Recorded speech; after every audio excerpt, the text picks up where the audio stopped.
आपण पाहत आहात सत्यदर्शन न्यूज।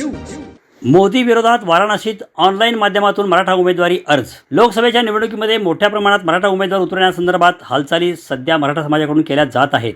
याच मोहिमेचा एक भाग म्हणून आता मराठा बांधवांनी अब की बार एक गाव एक उमेदवार अशी घोषणा देत खरोखरच निवडणूक लढवण्यासाठी अगदी आर्थिक बाबीपासून इतर नियोजन सुरू केलं आहे। धाराशिवमध्ये शनिवारी या संदर्भात एक बैठक झाली। या बैठकीमध्ये उमेदवार कोण असावे त्याच्या निकषावर चर्चा झाली। या चर्चेमधून मराठा आंदोलन दरम्यान अंगावर केसेस घेतलेल्या तरुणांना उमेदवारी देण्यात यावी किंवा त्यांना प्राधान्यक्रम देण्यात यावा असं निश्चित करण्यात आलं आहे। हे निकष निश्चित करणारा धाराशिव हा जिल्ह्यातील पहिला जिल्हा असल्याची माहिती मराठा समाजातील समन्वयकांनी दिली आहे।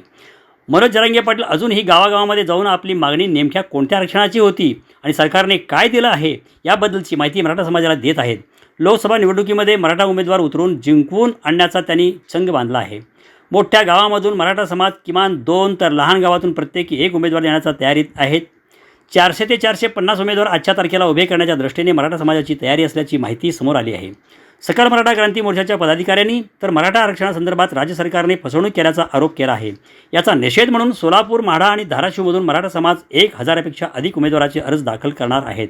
तसेच पंतप्रधान नरेंद्र मोदीच्या वाराणसी मतदारसंघातून ऑनलाईन माध्यमातून उमेदवारी अर्ज मराठा समाजाकडून दाखल केला जाणार असल्याचा इशारा देण्यात आला आहे।